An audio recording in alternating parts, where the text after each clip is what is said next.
Bonjour. Aujourd'hui, vous allez entendre une histoire incroyable. Mon nom est Ben et j'habite aux États-Unis. Quand j'avais 11 ans, j'étais un enfant très rebelle et déprimé. J'ai traversé cette phase d'un oiseau donc, un jour, en rentrant de l'école, j'ai dit à ma mère que j'étais très triste et que je voulais mourir.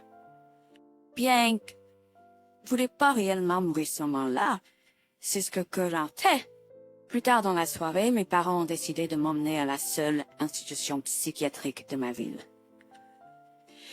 Bien sûr, je ne voulais pas y aller, mais ils m'ont forcé. Quand nous sommes arrivés à l'hôpital psychiatrique, on m'a placé dans une chambre où un médecin m'a parlé. Il était très gentil et je suis restée là pendant 6 heures. Il était 1 heure du matin quand mes parents et un médecin sont venus me voir et ils ont dit qu'ils étaient d'accord pour que je reste à l'institution pendant 7 jours. J'ai commencé à paniquer, mais ils m'ont calmé. J'ai dit au revoir à mes parents et un conseiller m'a emmené à l'étage.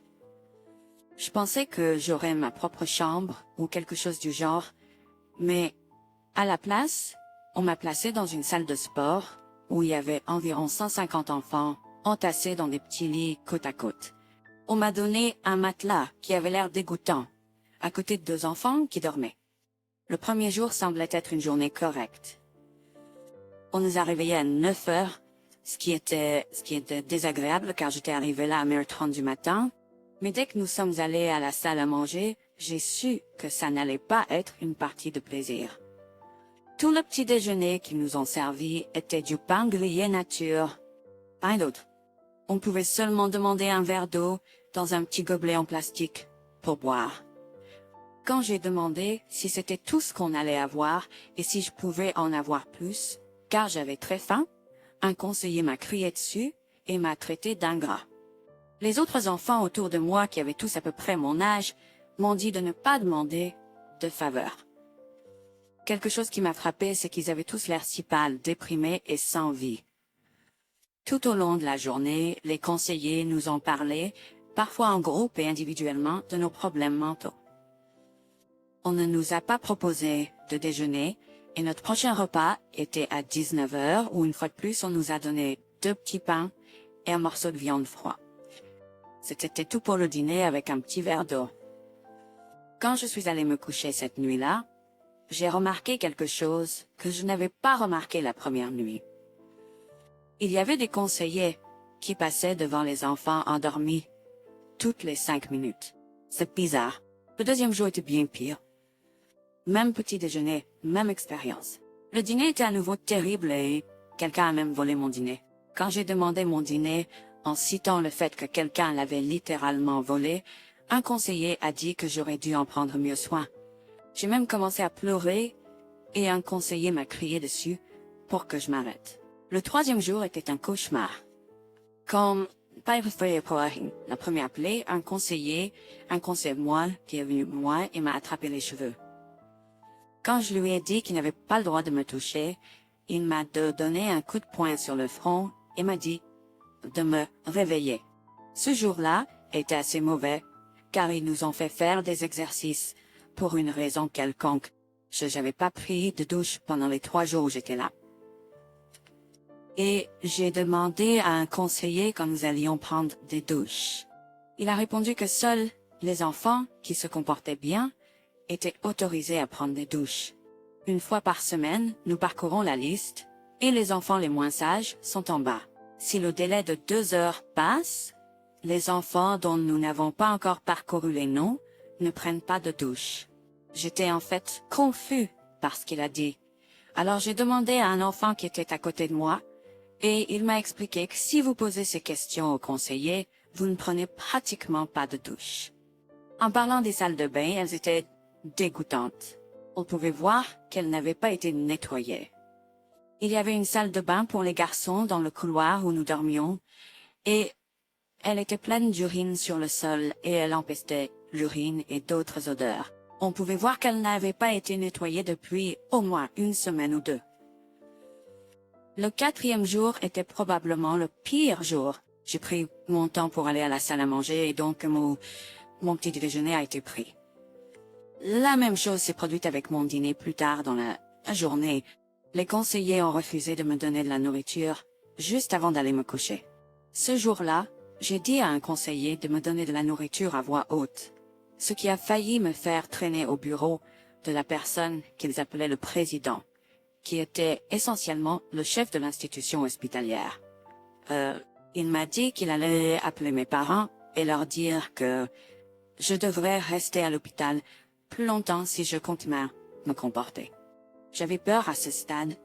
Quand je suis allée me coucher cette nuit-là, un enfant qui était à gauche de mon lit et qui s'appelait Matthew m'a demandé pourquoi j'étais ici. Je lui ai dit que c'était parce que je me comportais mal et parce que j'avais dit que je voulais mourir. Il m'a expliqué qu'il était ici uniquement parce que ses parents avaient été appelés une fois quand il s'était mal comporté à l'école. Il m'a dit que ces 7 jours avaient été prolongés à 3 semaines, puis à 2 mois pour avoir fait la même chose. Je me plaignais au conseiller et c'est là que j'ai failli craquer. Je pourrais être ici pendant des mois. Il m'a dit de me taire parce que nous étions censés dormir. C'est alors que je l'ai vu sortir, ce qui ressemblait à un téléphone portable de ses draps de lit. Je lui ai demandé comment il avait réussi à le faire entrer en contrebande. Il m'a dit que c'était le 2e téléphone de sa mère et qu'il l'avait volé quand il a réalisé qu'il allait venir ici. Il l'a mis dans sa chaussure. Je n'ai aucune idée de comment le téléphone de ce gamin avait encore de la batterie après 1 mois et demi dans cet enfer. J'ai demandé si je pouvais utiliser son téléphone pour appeler mes parents à Nijmegen. Il m'a donné son téléphone et j'ai composé le numéro de mon père en premier. J'avais peur qu'il ne réponde pas parce qu'il était environ 22h30 et il se couche tôt parce qu'ils ont des emplois matinaux. Mon père n'a pas répondu, alors j'ai appelé ma mère. Juste après avoir accroché, quand il était clair qu'elle ne répondrait pas, mon père a appelé. J'ai répondu et expliqué que c'était Ben et comment il me laissait littéralement mourir de faim ici. Je leur ai tout dit et les ai suppliés de venir me chercher parce que je ne pouvais plus le supporter. Avant qu'ils puissent dire quoi que ce soit, j'ai raccroché parce qu'un conseiller faisait sa ronde nocturne et il se rapprochait. J'ai rendu le téléphone à Matthew et je lui ai dit merci. Le nom d'Arne est Angel. Au petit déjeuner, mon toast a été volé une fois de plus, mais pas mon eau. À ce stade, Matthew m'a dit clairement qu'il allait se venger de lui-même ou de ses parents après avoir quitté l'hôpital. J'ai été choquée qu'une personne puisse faire du mal à ses parents pour les avoir amenés ici. Il a dit que ce n'était qu'une pensée et qu'il aimait ses parents, donc il ne ferait pas ça. Vers midi, j'ai été appelé au bureau du président, à nouveau, où mes parents m'attendaient. Mes parents expliquaient qu'ils voulaient que je rentre à la maison. J'ai donné un coup d'œil à mes parents au bureau. Jamais auparavant je n'avais été aussi heureux de les voir.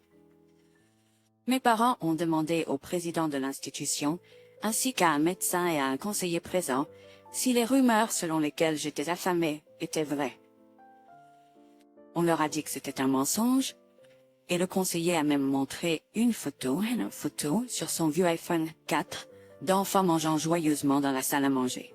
Cependant, cette photo était complètement fausse. Je n'ai pas vu un seul enfant sourire pendant mon séjour là-bas. Malgré mes parents croyant le côté de l'hôpital, ils m'ont quand même ramené à la maison. En partant, le conseiller qui m'avait tiré les cheveux quelques jours plus tôt m'a donné une dernière tape dans le dos. Mes parents n'ont jamais vraiment cru mon histoire, mais ils m'ont quand même emmené au poste de police environ 1 mois plus tard pour faire une déclaration. Malheureusement, la police n'a rien pu faire, car il n'y avait pas de caméra de sécurité dans le hall et aucune preuve de maltraitance. J'étais déçue, mais je sais que c'était leur faute. J'ai raconté mon expérience à presque tout le monde dans ma ville, et depuis lors, des choses étranges se sont produites chez moi. Il y a 2 ans, les pneus de la voiture de ma mère ont été crevés. Elle a engagé un détective privé pour enquêter sur les incidents, y compris le crevage de pneus et un incendie qui a été allumé chez nous. Bien que le détective n'ait pas trouvé de preuves concrètes, il a découvert que la personne responsable du crevage des pneus de ma mère était un homme de 32 ans. Au début, cela ne semblait pas hors du commun, jusqu'à ce qu'il trouve une photo de l'homme et du président de l'institution hospitalière sur le profil Facebook de l'homme. C'est alors devenu clair que tout cela était fait par quelqu'un associé à l'hôpital, cherchant à se venger. Nous avions prévu de déménager de la ville en mars, mais nos plans ont été retardés en raison de la pandémie de Covid-19. Nous déménageons enfin d'environ 20 jours, et la dernière attaque contre ma famille remonte à quelques mois lorsque notre garage a été tagué.